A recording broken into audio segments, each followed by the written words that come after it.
Chapter 586, Farewell and Reunion. What? He knows me? The chubby apothecary, Darkwill, was alarmed as he whispered back. The owl's round eyes looked ahead and said, I noticed that he clearly paused for 2 seconds the moment he saw you when he came in. Perhaps he thinks someone like me doesn't match his image of an apothecary? The chubby apothecary retorted. The owl spread its wings and landed. Suit yourself if you wish to think so. What books have you been reading recently? The fat on the chubby apothecary's face trembled. Petit? The owl replied sternly and seriously. My reading is based on your knowledge standards such as those involving soccer. Unfortunately, the words you grasp and can teach me are limited. I have no choice but to read popular novels that have a lower requirement on one's vocabulary. Besides, they're all serialized on the newspaper. Darkwill chuckled. I'll buy a recipe cookbook later. It's called Guide to East Balam Bird Culinary Methods. Without waiting for the owl to answer, his expression sank and he muttered to himself, He knows me? He looks like the standard Loanese man. More than half his blood is at least Loan. I used a fake name to stay in a few cities in Loan. It's not odd to be recognized by him. But I still need to be on guard. If I don't receive any news about Old Man before March, then I have to leave this place. Having said that, he turned his head to look at the owl who was perched on his shoulder. At times, you're still rather useful. The owl repeated like a parrot, by mimicking the chubby apothecary's tone. No, your eyes and your body language tells me that your real thoughts are darn it. I wanted to buy a pet that can help me beat monsters and gangsters. I sought out beyonder ingredients of a potion recipe according to the standards of a dragon. But I ended up getting a silly bird who only knows how to read newspapers and plays. Darn it! I want to stuff another potion down its throat. Darkwill's expression stiffened for a few seconds before he chuckled. It's good that you know this, silly bird. If I didn't have the powers of a beast tamer, you wouldn't have even managed a single potion. Inside the herb store, the man and bird fell into silence. After a while, the owl pretended as though nothing had happened as it asked, Darkwill, is it really going to work? You've already entrusted this to dozens of adventurers. The chubby apothecary TSKED, as he said before he sighed, I'm not good at finding people, so I can only entrust it to someone else. Besides, they have to find and confirm Old Man's location before I make a payment. I don't even need to spend a single penny. Old Man always calls himself a lucky person and a winner of fate. He should be fine. While returning to the Wind of Azure Inn via carriage, Danitz looked at the paper bag beside Klein and asked, Will the medicine brewed from this really be effective? The things inside were black herbs, strangely shaped insect carapaces, and weirdly colored flowers. It didn't seem like anything reliable. Klein nodded. Yes. Danitz subconsciously retorted, You haven't drunk it. I trust him. Although his mouth stinks and is rather vile, he has a rather kind heart. Besides, Captain Ellen believes that his medicine is sufficiently effective. As Gehrman Sparrow, Klein didn't respond to Danitz's doubts. He directly picked up the paper bag and threw it over. Without needing any spoken words, Danitz knew what he meant. He was in charge of brewing the medicine. Furthermore, he was accustomed to doing similar matters recently, so he didn't have any urges to resist. After returning to the Wind of Azure Inn, Klein got a chair to sit in while he watched Danitz light up the fireplace and prop up a pot. He then added water and the herbs into it. Leaning back, Klein felt his head feel groggy. He was very exhausted and felt like he could fall asleep at any moment. In order to wait for the medicine to finish brewing and for him to quickly resolve his illness, he forced himself to consider various problems to combat the fatigue. On careful consideration, during the battle with Vice Admiral Ailment, if I hadn't succeeded in sneaking in an attack on her and suppressing her from the very beginning, preventing her from getting into her rhythm until she eventually found a chance to force open a gap between us by turning invisible, then I might have not been her match. The two powers of invisibility and ailments are really like a bug in a game. Matched with an assassin's lethal strike and the interference of pleasure, It really makes one unable to find and hit her or escape. One can only watch their body gradually weaken and become inflicted with all sorts of ailments. One can even get mesmerized and give up resisting. On the one hand, it's because every sequence 5 is very powerful, as expected of the sequence, just before a demigod. On the other hand, it's because Creeping Hunger's various powers aren't a good match. It cannot be considered to be multifaceted without any weaknesses. Yes. The powers of a sequence 5 marionettist of the seer pathway is highly effective against invisibility. I can try to help the chubby apothecary find his teacher in the meantime, but without any information. With just a picture, I can only try my luck. I'll have to see when I can directly find a clue. After all, I'm not a god, and I can't find people remotely. Wait, in a certain way, I am a god. I can get sea god believers to help find him.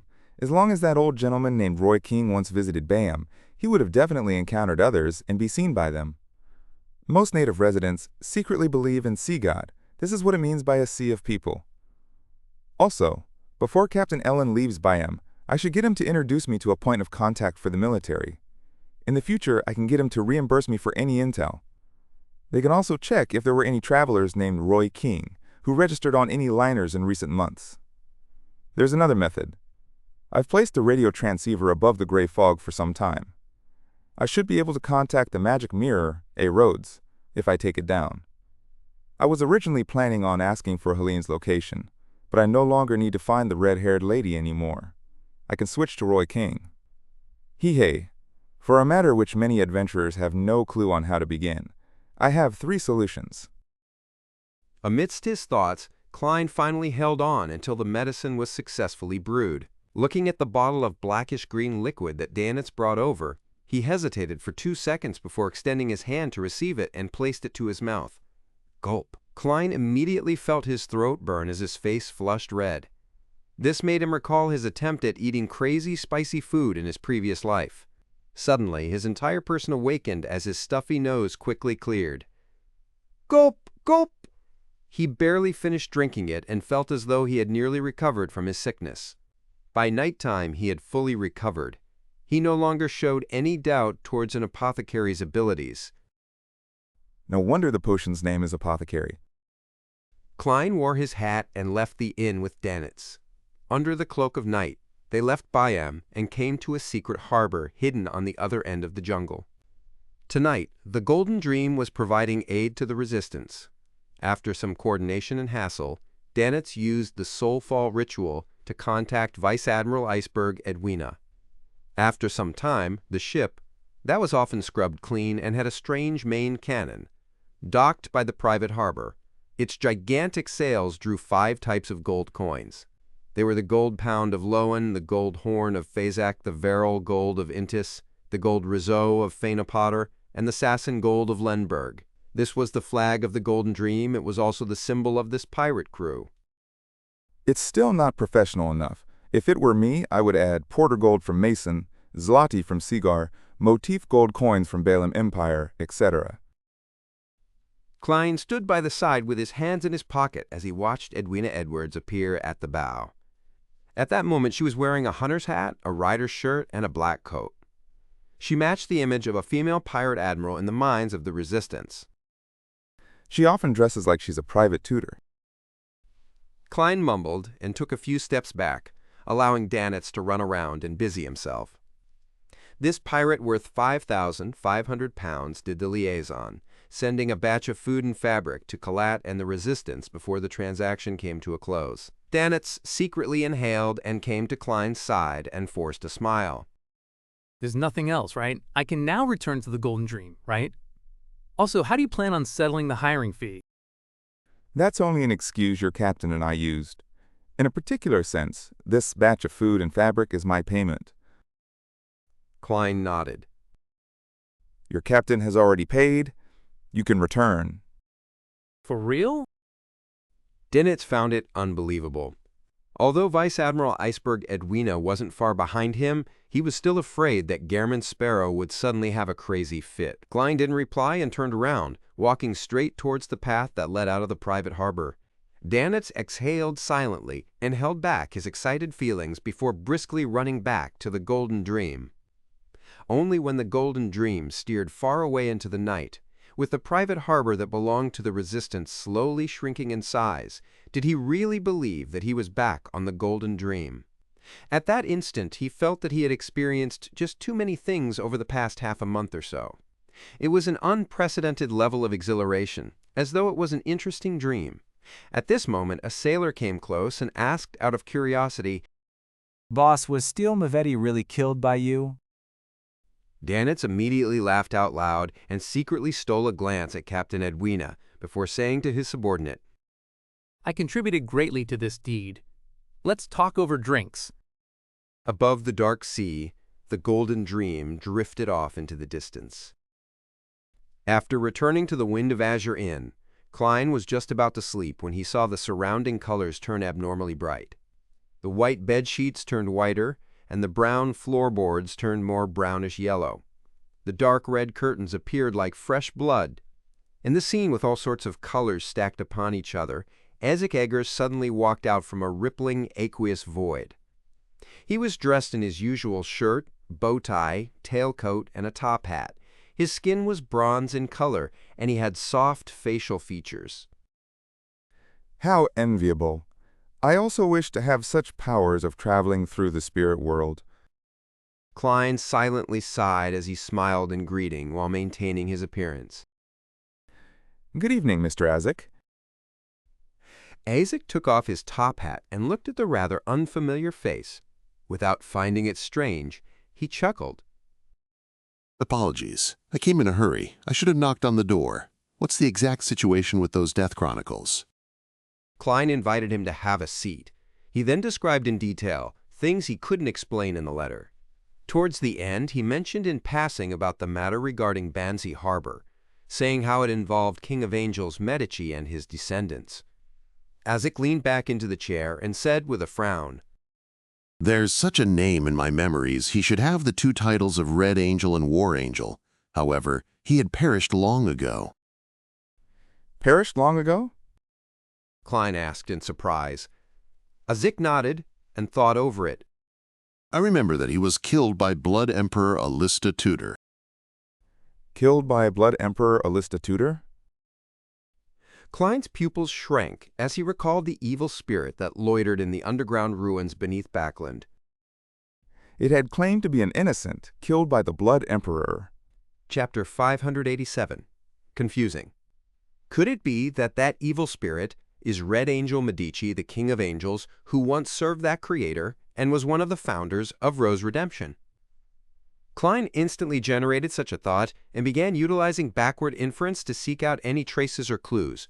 The former holder of the Red Priest card was attracted to the underground palace because of a certain level of attraction, and had died beside the Tudor descendants. The evil spirit he saw in his dream could easily kill a powerful dragon back when it was alive.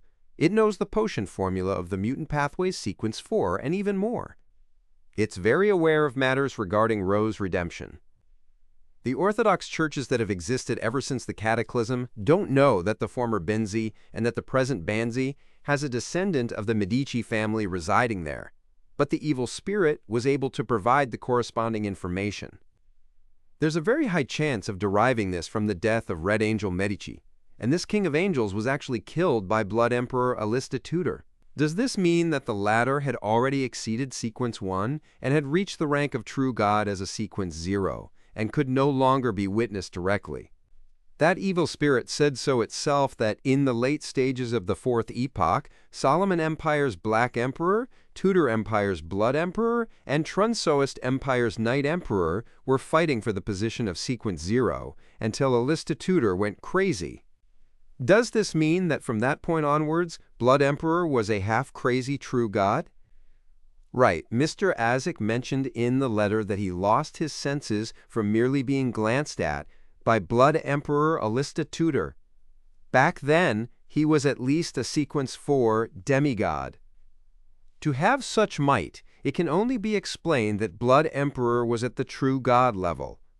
Mr. Isaac also described the revival of the true Black Emperor in his letter. He described him as sitting on a gigantic throne as he overlooked the land. For the Black Emperor to revive and return, there is a high chance that he was a true god at the Sequence 0 rank. If that were the case, The War of the Four Emperors was of a higher order than he previously imagined. It's no longer a battle of three sequence ones fighting for the position of sequence 0. Klein connected all the dots from the past, gaining a brand new understanding of Fourth Epoch history. But as a result, many questions arose. If that ancient evil spirit really is King of Angels Medici, then the underground palace might very well belong to Blood Emperor Alistair. Then why would there be two thrones of equal standing? Why would there be 6 humanoid statues of the true gods? Why would the half-crazy Blood Emperor kill Red Angel Medici? After he became Sequence 0, which spot did he occupy? Firstly, Black Emperor can be eliminated. It can't be Red Priest, right? Red Angel Medici was killed for its Beyonder characteristic. But Red Priest and Black Emperor do not seem like neighboring pathways that allow exchanging. He can basically confirm that the former is paired with the demoness pathway. Yes, Captain mentioned before that consuming the potions of other pathways might not mean death, but there's a high probability of going mad and obtaining warped but terrifying powers. This matches Blood Emperor's half-crazy trait. In his final step, as there was no hope for Black Emperor and any neighboring pathways, he took the craziest choice and switched to another pathway that's completely unrelated, becoming half crazy as the price. But the same problem arises. Advancing to Red Priest requires King of Angels Medici to be killed, but before advancing, Alistair wouldn't have been able to complete it by himself. Unless he had more Sequence 1s helping him or other Sequence 0 true gods. Upon realizing this, the statues in the underground palace suddenly flashed past Klein's mind. The Evernight Goddess statue who used the moon as a pillow, the Earth Mother statue that hugged a baby in her bosom, the Lord of Storm statue that had lightning flashing behind him, the handsome eternal blazing sun statue, the tall and royal God of Combat statue, and the God of Knowledge and Wisdom statue, who wore a hood, all cast ice-cold gazes at him from the darkness. At that instant, Klein couldn't help but tremble. However, he remembered that the 6 gods supported the Trunsoist Empire, not the Tudor Empire. The history of the Fourth Epoch becomes more harrowing and confusing the more you delve into it. Klein sighed secretly. Isaac Eggers noticed his pause. What are you thinking about? Klein said in passing, I was only thinking that since Red Angel Medici had long perished at the hands of Alistair, then who is the god of weather who has a following in Banzi Harbor during the recent centuries? And what's the reason for their odd behavior? With this in mind, Klein came to a pause. This was because the matter regarding Banzi Harbor was unlike what he imagined. He originally believed that Red Angel Medici was asleep there, but to his surprise, he had long perished. In that case, the secrets underlying the Green Lemon restaurant and the telegraph office became even more indecipherable. He had no way of deducing anything without any further information. The more he thought about it, the more horrified he became. Could that evil spirit have expected such an outcome when he indicated Benzie Town? That might have been a required step for him to escape the seal. Should I tell this matter to Mr. Isaac and gain his opinion? Yes, I'll let Miss Magician, who's in Backland, to monitor the area and see if there's any abnormalities. If there's none, it can wait till I return to Backland and contact Miss Sharon. After seeking her opinion, I can inform Mr. Isaac. After all, it's a ruin we explored together. I have to respect her opinion. If there are any abnormalities, then the matter can only be expedited due to the seriousness of the issue. Klein quickly made a decision. When Isaac heard his question, he laughed. Don't think about such matters. They've definitely been buried by the Church of Storms. To forcibly seek out the reasons will only bring about extreme danger. Even at the level of an angel, there's still a chance of perishing. In the mysterious world, curiosity is often the leading cause of death. Klein recalled the matters he had experienced and heard of in the past. He switched to saying, Mr. Isaac, I already have a messenger that I can call my own. Isaac said with a smile. Much faster than I imagined. Klein simply explained how he changed the incantation and how he completed the summoning and ended up encountering an oddity in the spirit world. After Ezek heard about the creature whose speed surpassed imagination, the being who was easily neglected, and the creature with extremely high survivability, he laughed and warned him. After that, he asked, When summoning spirit world creatures, there's indeed a chance of such things happening when it's not done by someone of the corresponding job. It requires repeated trial and error before obtaining the desired result. But repeated attempts make it easy to encounter danger. Even if you add descriptions like friendly, it isn't absolutely safe.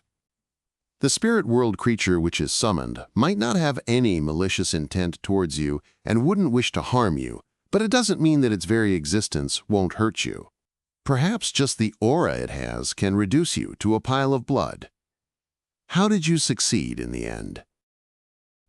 Klein said in embarrassment. I changed the final sentence to a unique being that is willing to be my messenger. Ezek was taken aback for a second as he curiously looked at Klein. This description is too generic. Typically, it wouldn't succeed. Perhaps I was rather lucky. Klein cautiously described his messenger's appearance and even hid the matter of her request for a gold coin. Ezek thought over it carefully and said, I do not have an impression of this spirit world creature, but since you've already signed a contract and have had it witnessed by the underworld, she likely wouldn't cause you any harm. However, before you fully understand her, try not to get her to do anything apart from sending letters. All right. Klein originally wanted to say that he had nothing he needed her for other than sending letters when he recalled his battle with Mr. A. The room fell into a brief moment of silence before Klein pulled the conversation back on track. Mr. Ezek, when can we head for the Black Death? The longer the delay, the higher the chances of whatever he left on the Black Death to be cleaned up during the daily cleaning jobs. Ezek stood up and put on his hat. Now, Klein was dressed properly, and just as he was trying to find an excuse to head to the washroom to divine if there would be any danger taking action tonight, Ezek grabbed his shoulder and pulled him into the spirit world. Amidst the stacked colors and nearly formless figures, he heard Mr. Ezek say, let's begin. That direct? Don't you need to confirm things? Perhaps a big shot has his own way of determining the level of danger. Klein silently mumbled and held up his cane and began divining the location of the items he left behind. The cane flew automatically as it tumbled ahead. Ezek followed closely behind with Klein in tow as they smoothly passed through the spirit world. Before long, the black hardwood cane paused with thick black and stacked shadows ahead of it. Through this abstract scene, Klein could vaguely identify it as something resembling the Black Death. At this moment, Ezek's body came to a pause as he solemnly said, The spirits here tell me that there is danger. There is danger? Something that can make even Mr. Ezek find it dangerous? Vice Admiral Ailment got help?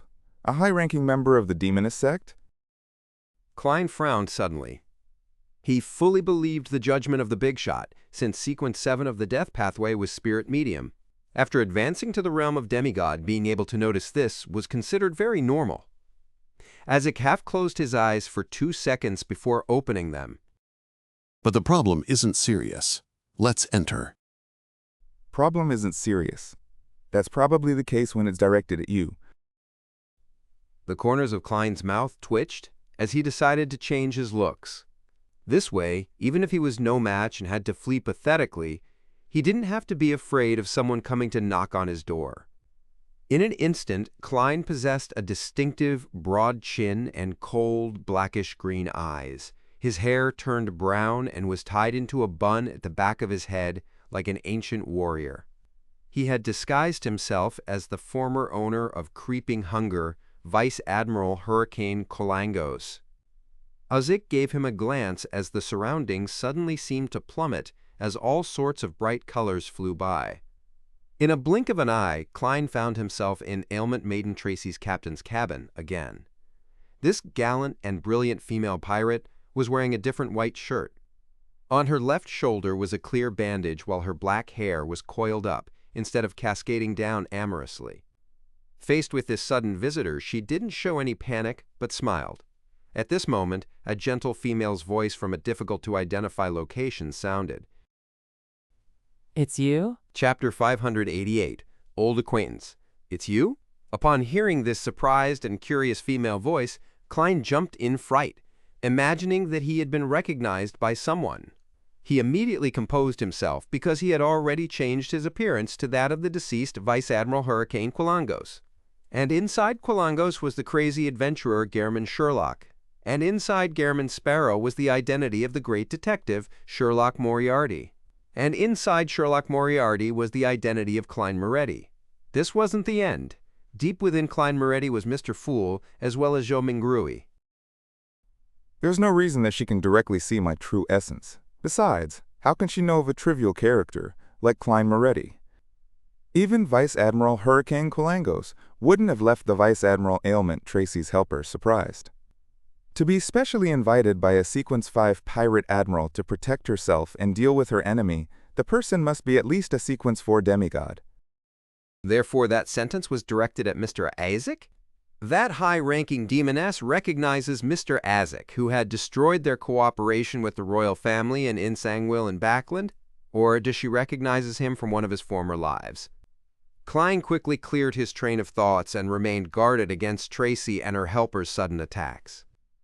He also looked through the corner of his eye to observe Mr. Isaac's reaction. He wasn't too surprised that a mysterious powerhouse would appear. Firstly, this was because Mr. Isaac had already given a warning. And secondly, it was because he believed that Vice Admiral Ailment Tracy wasn't a self-conceited person. To almost be assassinated without knowing the assassin's backing faction and motive, there was a high probability that she would leave the sea around the Rorstead archipelago to seek help from the upper echelons of the demoness sect. The only thing he hadn't expected was that her helper would arrive so quickly. It was as though she was nearby or had a mystical item like that of a traveler. Combining the female characteristics of the voice and the gentleness within it, Klein suspected that it was a demoness at the demigod level. Isaac stood on the thick carpet and said after 2 seconds of hesitation, You know me. This tone sounds uncertain. Could it be that my big shot had once spent a period of time with a demoness? No, I can't think of it that way. Klein began to imagine things before he seriously felt penitent for having those thoughts. He noticed that Vice Admiral Ailment Tracy wore an aghast look. Her certainty and calm had turned into puzzlement. The gentle female voice sounded out from an unknown location again. Ratters. I obviously know you. You should also know me. Isaac turned his ears to the side to listen before he shook his head and gave a rueful smile. I'm sorry, I've repeatedly lost my memories and I'm in the midst of recovering them. If you can remind me and invoke more of my memories, I'll be very grateful to you. Upon hearing their conversation, Tracy's puzzled and confused look settled. She cautiously swept her gaze at Klein, but frowned when she saw Vice Admiral Hurricane Quilangos' face. The gentle female voice sighed. The last time we met was 1,300 years ago. Back then, Primordial and Death were working together, instigating the Pale Disaster in the northern continent. You might have already forgotten that we once fought the saints and angels of the Church of the Evernight Goddess. I know this piece of history. It was recorded in Emperor Rosel's diary. Mr. Dorr said that it resulted in the primordial demoness being heavily injured, and she had only managed to descend only in recent times. As for Death, he directly perished and created the Berserk Sea that separated the northern and southern continents. The demoness sect and the forces of Death had previously cooperated, so it's no wonder that a demigod-ranked demoness knows Mr. Isaac. Man, she's also a monster that has lived for at least 1,400 years. Klein thought with a creative mind. Following that, he felt puzzled again. He originally imagined that Mr. Isaac had suffered heavy injuries from being glanced at Blood Emperor Alista Tudor during the War of the Four Emperors, which resulted in him constantly losing his memory and forgetting his past. However, what the demigod-ranked demoness indicated was that not only did Isaac survive the War of the Four Emperors, but he had even participated in the Pale Disaster many years later. He didn't seem to have any problems in between. Isaac closed his eyes as though he was trying to squeeze out his memories. After a few seconds, he asked hesitantly, Katerina Pele, you are already a demoness of unaging? I'm very happy that you can still remember me. I could only be considered a weakling compared to you back then. A figure outlined itself beside Vice Admiral Ailment Tracy. She wore a simple and pure white gown, which had high slits that revealed her flawless legs. Her skin was as white as snow and as tender as a young maiden's. The woman had black hair and blue eyes, and she looked elegant and pretty. She had an indescribable charm. She looked towards Isaac Eggers as a faint smile curled at the corner of her lips. More than 1,000 years have passed. It's a cause for celebration for us to meet, alive. Balaam Empire's Mr. Death Consul. Mr. Isaac was Balaam Empire's death consul. This is the name of a later potion in the death pathway. This demoness of unaging Katerina Pelle looks like she's in her 30s. She's elegant and pure, yet she exudes a mature charm. Wait, why am I thinking of this? Her pleasure charms are already that potent? Klein hurriedly moved his gaze away and nearly had to use cogitation to calm his emotions. Without waiting for Isaac to say a word, Katerina Pelle said with a melodic voice, I'm curious over why you would still be constantly losing your memories. I remember that it only happens for your pathway during the undying stage, dying once every 60 years to revive again and forget the past. However, you have long advanced past that and escaped from that curse. What happened to you at the end of the Pale Disaster? Heh, the 7 gods had fractured back then and treated each other as enemies. We both believed that Primordial and Death would succeed. But who knew that the proudest son and the most arrogant tyrant would bow their heads? They quickly joined forces again. If I hadn't managed to advance by chance, then I might have already perished at the end of that divine battle. I believe you should have suffered some damage which resulted in your present state. Death's perishing is itself the greatest injury for you. Isaac fell silent as he wore an indistinct, painful expression. I can't remember. At this moment, Klein realized that Katerina Pelle looked somewhat familiar, and he suspected her of being the white-robed lady who had led Madame Sharon onto the path of a demoness. Suddenly, Katerina's eyes turned to sweep a glance at Klein. She chuckled at Isaac and said, I believe you haven't forgotten the reason for visiting today? I'm very curious why he would assassinate Tracy. Could it be for justice? The glance the demoness of unaging swept over was filled with hidden amorousness and sweet playfulness. She resembled an underage young maiden, and her facial features and bearing had magically accentuated that feeling. She didn't have the jarring feeling of a mature lady acting young at all. At that moment, Klein viewed her as a maiden who was 16 or 17. She can already perfectly present every charm a woman can bring. She has the skin, facial features, and bearing to match it, as expected of a demoness of unaging. Klein had already attempted to use cogitation to resist this indescribable charm. He took the initiative to look at ailment maiden Tracy. Do you know the tycoon named Jimmy Necker? Tracy gaped her mouth before closing it again. She replied blankly and aggrieved. Who is he? You might not know him. He once collected a batch of ancient chronicles related to death. He died at the hands of Vice Admiral Hurricane Quilangos. Klein said while bearing the appearance of Vice Admiral Hurricane Quilangos. Tracy narrowed her eyes. She wore a dazed look before turning angry. You came for those documents?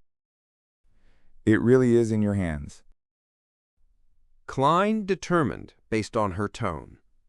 He answered indifferently. That's right. Tracy inhaled slightly and said, Where's Helene? Did you do anything to her? I know she's still alive. If something happens to her, my spiritual intuition will tell me. Klein didn't attempt to speak ambiguously as he directly answered her. She has already returned to Entis to lead a brand new life. Tracy's expression sank. A storm raged in her eyes as the aura of a pirate admiral fully revealed itself. However, Isaac casually swept his gaze over and instantly made her calm down. The corners of her lips curled up. That batch of documents from the mausoleum of the Balaam Empire's royalty is indeed in my hands. but I wasn't interested in it. I flipped through it casually before handing it to the sect. Hey, even if you had succeeded in assassinating me, you wouldn't have received it. I didn't read it much, so even if you channeled my spirit, I wouldn't be able to reproduce it. Unfortunately, I can't bear to part with my life. Otherwise, it definitely would have been interesting to see your disappointment. Klein calmly said, No, I won't be disappointed. I can obtain the soul and characteristic of a demoness of affliction. I can graze you and subdue you. As he spoke, he raised his left palm, which had creeping hunger on it. It was in the shape of a black glove. Tracy narrowed her eyes. The look in her eyes became extremely dangerous, like a provoked tiger. If not for the two high-sequence Beyonders beside her, she might have already attacked. And the moment Klein finished his sentence, he noticed something amiss. I'm not acting as German Sparrow at the moment, so why am I speaking in accordance with his persona? Klein was alarmed as he suspected whether he had been too into character recently. Remember, you can only be yourself. I cannot be influenced by the character I act as because of prolonged acting. This will cause me to become lost and result in losing control. He quickly reflected on himself and added his conclusions into the acting principles of a faceless. Noticing his brief silence, Ezek looked at Katerina Pelle and said in his usual tone, Can you copy a set of those documents for me? That's not a big problem. Katerina gave Tracy a glance. Any requests? Tracy stared at Klein and said with a clearly hoarse voice, Tell me where Helena is. Klein withdrew his thoughts and looked at her before looking at the pure demoness of unaging Katerina. He had already made his decision, but he couldn't help but feel hesitant. He turned to look at Mr. Azek and discovered his warm smile. He wasn't urging him or forcing him. Klein retracted his gaze and simply said, I refuse.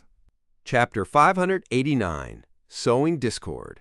For an instant, Klein imagined that Tracy would directly attack him, as her face was already flushing red with anger. Her blue eyes had turned dark like the surface of a sea before an impending storm. But eventually, Tracy didn't act rashly. She looked towards Katerina Pelle and awaited the decision of the demoness of unaging. She knew very well that, although Sequence 5 and Sequence 4 were just separated by one level, there was a qualitative difference between them. There was no way to bridge the gap with one's battle skills or execution. One was a normal human with special powers, while the other was already a demigod, a legendary creature possessing godhood. Furthermore, the two present were clearly not Sequence 4. Placed before them, Tracy felt like she was a low Sequence Beyonder. Katerina Pelle didn't seem furious. She looked at Klein, who wore the face of Kilangos, and chuckled as her eyes moved across him. What an interesting lad. If not for Mr. Death Consul being here, I might have not revealed the upheavals within my heart and have an unexpected encounter with you, which would lead into having a pure and romantic story with you. No, you don't want to. This sounds really terrifying. Klein didn't dare look at her as he continued looking at Tracy. Seeing no response from Azek Eggers, Katerina retracted her gaze and said to Tracy with her melodious voice, Embrace the afflicted pain. This might be something beneficial for you. She then looked towards Azik. I remember that batch of documents. It records the various attempts used by the Balaam royalty to revive death, but unfortunately, they seem to fail miserably. Towards the end, they seem to consider creating an artificial death. Are you still interested? An artificial death? How can death be artificial? Apart from the uniqueness and Beyonder characteristics, how can there be other methods? It's not like it's something you can find on the street. Was the former Balaam Empire and the present Numinous Episcopate all crazy? Klein mumbled silently and didn't interrupt the conversation between the demigods. Azek pondered for 2 seconds before asking, What price do I need to pay? Katerina smiled youthfully. No, there's no need. I thought it over. Helping you regain your memories and find your past in order to become the death console from before should be a rather interesting matter. This can bring more changes and fun to this world. Those words sound like a rebellious teenage girl. A demoness of unaging not only doesn't age in body but in mind as well. Klein felt it somewhat impossible to grasp her thought process. Perhaps only a sequence 6 or 5 or even sequence 4 of the spectator pathway can tell? He subconsciously guessed. Ozzy nodded and extended his right hand. A piece of paper and a fountain pen in the room automatically flew over as though invisible spirits were at his service. After scribbling, he threw the paper over. You can summon my messenger. So there's only one copper whistle. For it to remain effective for more than 1,000 years, that copper whistle is definitely no simple item. Klein instinctively wished to reach out to touch Isaac's copper whistle inside his pocket, but he held back. Katerina caught the piece of paper and scanned it before pursing her lips into a smile. I thought you would have directly told me where, in the underworld. She looked up as her blue eyes effused an indescribable warmth as she smiled faintly. I still remember how Mr. Death Console from before was such a powerful but cold man. He left a deep impression on me. I'm also curious as to why you would become so soft. Isaac held his fist to his mouth and shook his head with a bitter smile. I'm immortal, but that doesn't mean I don't age. Once a person ages, they will often become placid. No.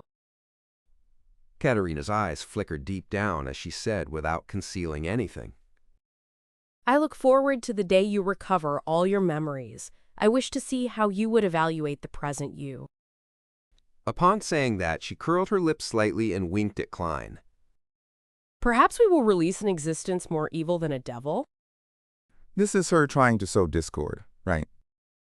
Klein muttered inwardly, but he couldn't help but recall the pale disaster recorded in many historical books and church tomes. It had caused a large number of casualties and had turned the northern continent into a living hell. And this disaster was mainly led by Death and the primordial demoness with Death's entourage and the demoness sect from the southern continent.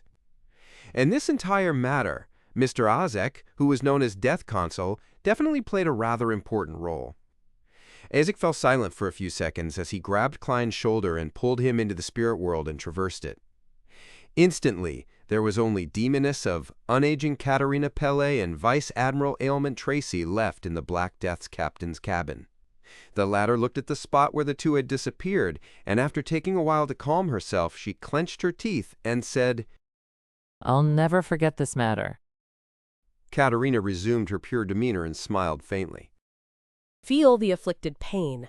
The more pain you feel, the more you will realize how weak you are. When the pain reaches a threshold, the desire to change yourself will reach a certain intensity, allowing you to withstand the potion and obtain godhood during the ritual to become a demigod. When Tracy heard this, she suddenly thought of something. Her expression froze as she blurted out, Elaine was able to escape the Black Death because of. Katerina smiled mildly. You are my youngest child, but you are the one who's most promising at becoming a demigod. As a mother, I will naturally want to help you. Tracy's facial muscles twitched as she said with a warped expression. That's right. I have a mother like you, and a mom. Why didn't you tell me the truth in the beginning? You clearly knew the mid and low sequences of several other pathways. Katerina turned her body as her white gown fluttered. She said ethereally, We all need to approach the primordial. We are all her children. As she spoke, surging but silent black flames soared over the huge sailboat, which was dozens of meters long. The flames covered every corner as they burned silently without injuring any of the pirates on the Black Death, as though they were clearing up any accumulated dust. The stacked colors quickly receded, and the indescribable transparent figure went far into the distance. Klein's spirituality suddenly stirred as he felt that the items he had left on the Black Death had all vanished. As expected of a demoness of unaging. Klein sighed. Just as he was about to say something, he felt himself plummet. He had left the spirit world with Isaac. He found themselves in a mountain valley with a river flowing. There were fertile fields with a manor and town that was built in a Loanese style. Klein looked around him and discovered that he was standing in a dark cemetery that had long been abandoned. He shouted in puzzlement. Mr. Azik. Azik walked to a grave with a broken tombstone that was covered in weeds. He said solemnly, After meeting Katerina Pelle, I recalled some matters again. I once told you that in a particular dream in one of my lives I had a daughter. She had soft black hair and enjoyed sitting in a swing I made myself while requesting sweets from me. When traversing the spirit world, I suddenly sensed the call of my bloodline. Klein was infected with his emotions as he asked solemnly, Is this her? Azik nodded and crouched down. He touched the halved tombstone as his bronze face wore a gentle, sorrowful, and confused look. This is her grave. If I recall correctly, she's been dead for 926 years. 926 years. Klein wanted to say something, but he was stopped by that extended period of time. If it wasn't for the churches compelling people to be buried in cemeteries and providing a certain degree of surveillance, it would have been hard to find this grave and tombstone, since there hadn't been any all-out war since the Fifth Epoch. A human's life was on the order of decades, but this was 926 years. After a long moment of silence in the cemetery, Azik got up again and grabbed Klein's shoulder. I'll send you back first. After a few minutes of traversing the spirit world, Klein saw the white bed sheets and yellowish-brown floorboards. Azik pressed down on his hat and said in a deep voice, I'll continue my journey while you continue on your adventures. Klein nodded. Just as he was about to say something, he saw Mr. Azik curl his lips and smile. Were you afraid that I would become an evil person, like a demoness after fully recovering my memories? Before Klein could reply, Azik sighed. I'm also very worried, but I have a greater desire for discovering myself. After saying that, the surrounding aqueous void around him rippled as he vanished from the room. For a long period of time, Klein stood in his spot, silent. He shook his head and laughed silently as he consoled himself. Perhaps when the time comes, I'll already be a powerhouse at the level of Angel. I can establish a treatment facility that treats antisocial personalities and have Miss Justice be the head doctor. Retracting his thoughts, Klein sat down and habitually reflected over his operation. I originally thought that I could graze a demoness of affliction and obtain Death's Chronicles while making further progress in the human disappearances. Who knew that the development and outcome were completely out of my expectations? I only managed to complete the initial goals. Sigh, I cannot incite Mr. Azik to take action since he hasn't completely recovered. Furthermore, the person we were facing was a demoness of unaging. What's most important is to be strong myself.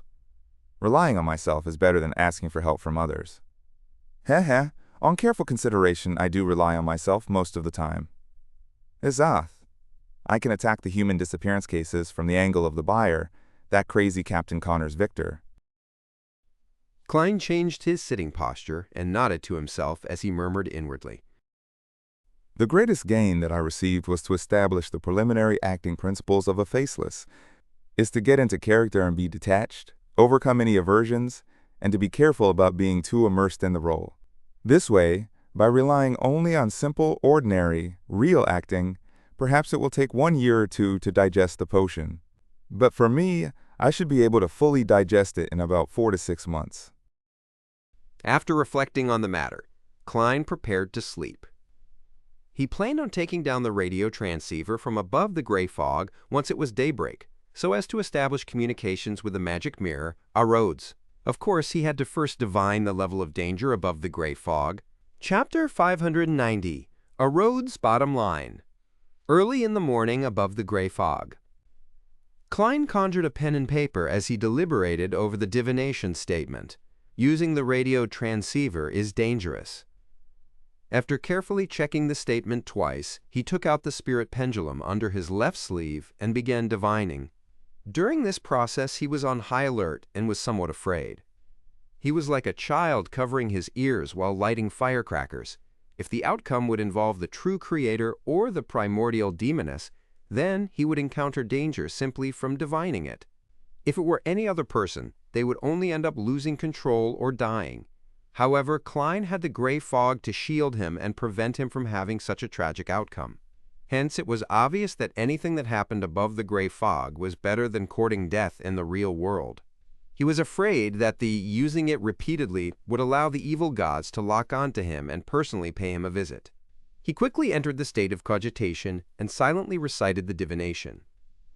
After chanting 7 times, he knew the answer without opening his eyes, since he was completely fine sitting there in his seat and wasn't suffering from any extreme pain. When Klein looked at the dangling topaz, he discovered that it was indeed spinning counterclockwise. Phew. Klein heaved a sigh of relief and immediately returned to the real world and began preparing a ritual to bring the radio transceiver from above the gray fog to the real world. After about half an hour, he finally heard the radio transceiver produce its clickety-clack. An illusory piece of white paper was spat out with lines of Loanese words written on it. I'm here. Great Master, is that you? Why does it feel like it's craning its neck?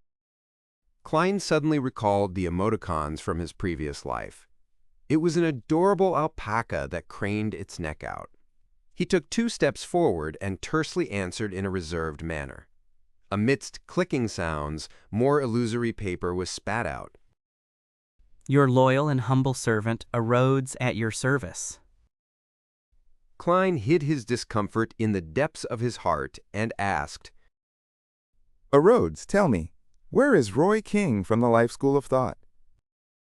Due to the chubby apothecary's description, he knew that the organization developed itself based on a master and apprentice system. He inferred that they grasped the 2 beyonder pathways of monster and apothecary. This matched the characteristics of the Life School of Thought. Meanwhile, Klein prepared Roy King's picture with the intention of relying on himself rather than on others. The tapping sounds intensified as Arrodes produced a portrait with the radio transceiver. It was none other than Roy King, with his hair neatly combed back while wearing a framed pair of glasses. A line of Loanese appeared behind the portrait. Is this him? Klein nodded. Yes. Arrodes made the radio transceiver's tapping sound turn abnormally brisk. Great Master, the person you wish to find is imprisoned in the Governor General's office of the City of Generosity, Byam. Locked in the Governor General's office? Klein frowned slightly and wasn't in a rush to continue asking. He said with confidence and frankness, All right. According to your rules, it's your turn to ask. Tap, tap, tap. Arrows used the radio transceiver to produce a smiley face and a line of text. I've already asked, and you have already answered. When did that happen? Klein was taken aback before looking at the content before the illusory piece of paper. He saw the previous question. Is it him?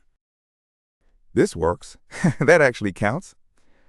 In that instant, Klein finally understood how much freedom Arrodes had to its rules. Against any ordinary person, it could be as strict and vile as it wanted. It even needed spectators. But when it came to Klein, those rules were ignored, and he blatantly made it easy. 2. How did this guy adopt such a personality? Klein considered for 2 seconds before asking another question. Arrodes, do you know the book Grozel's Travels? Arrodes fell silent for 2 seconds before making the radio transceiver type. It spat out more illusory paper. Great Master, your question is too nice for me. All I needed to do was answer yes to be done with the question. I've modified the question a little, changing it to, tell me what you know about Grozel's Travels. This is a very magical book. Many of its owners have vanished. I'm unable to tell who its creator is, but I'm certain that it first appeared among the dragons, after the disappearance of the City of Miracles, Liveside. It appeared after the City of Miracles, Liveside, which was conjured by the Dragon of Imagination Ankivelt? I might be able to recommend this to Miss Justice. She might be interested. If she really wishes to buy it, as a middleman I can study it ahead of time above the gray fog. If something bad happens from the study, resulting in the complete destruction of the book, I can tell her that the seller went back on their word and a refund was made. Thinking of this, being a platform is really promising. Klein's thoughts raced as he said to the radio transceiver, It's your turn. I do want to know what kind of odd question you can ask. Klein thought silently. Arrodes didn't pause as he produced a line in Loanese. Great master, I've already asked, and you have already answered. When did that happen? Klein looked in confusion and amusement at the first few pages of illusory paper before finally seeing the so-called question at the beginning. Great master, is that you? I have to say that this magic mirror named Arrodes really shows no shame when it tries to suck up to me. However, such a paired question format really satisfies an OCD. It's like the AND operator, back when I studied programming languages myself. Klein cleared his throat and continued asking, Why was Roy King imprisoned in the Governor General's office? The radio transceiver produced its clickety-clack and spat out illusory paper. Ever since the disappearance of the Snake of Mercury from the Life School of Thought, the organization fractured and encountered plenty of danger. Some even died at the hands of the Rose School of Thought. The Life School of Thought developed in a secretive manner with the master and apprentice format, but they have an elder council among the upper echelons. They harmonize the conflicts between the different internal factions. Since the fifth epoch, the Elder Council changed to a more trendy name known as the Fate Council. There are 7 counselors, and the Snake of Mercury is the president. Roy King's teacher is one of the Fate counselors, and had got into trouble after the Snake of Mercury's disappearance. And before this, he had handed an important sealed artifact of the Life School of Thought to Roy King. This is the reason why Roy King was secretly captured by the Loan military. The disappearance of the Snake of Mercury? Klein instantly made the connection to Will Ossepton, who was hiding in Backland, as well as the other Snake of Mercury that had been pursuing him without ever showing its face. Klein suspected the other Snake of Mercury to be Angel of Fate, Ouroboros. The Life School of Thought's Snake of Mercury is definitely not the one searching for Will Ossepton, as he has had plenty of opportunities to contact his organization and not be missing. Perhaps it's Will Ossepton or a third snake. This cannot be determined. Klein gently nodded and said to the radio transceiver, Ask. I'm sure you haven't asked me any other questions. Hey, let's see what you'll ask. I have to say, people have a little bit of masochism in them. Others are afraid of Arrodes' questions, but it has already waved off 2 questions for me. Now, I do wish for it to formally ask me a question. Klein waited with piqued interest. Sue. Tap. Tap. Tap. The radio transceiver's sounds suddenly became somewhat solemn as the illusory piece of paper spat out with increasing difficulty. Well, Great Master, what should I do to be a better, loyal, and humble servant? I've underestimated your bottom line. Klein restrained his exasperated expression as he replied in a deep voice, Just maintain your present state. All right. The tapping sounds became lighter again. The aura is about to disperse. Your loyal and humble servant, Arrodes, awaits to be at your service. Finally, Arrodes added a drawing of a hand waving. It's really talented. That's right, it's not hard for a magic mirror that knows so much to know such things. Klein watched as the radio transceiver turned silent.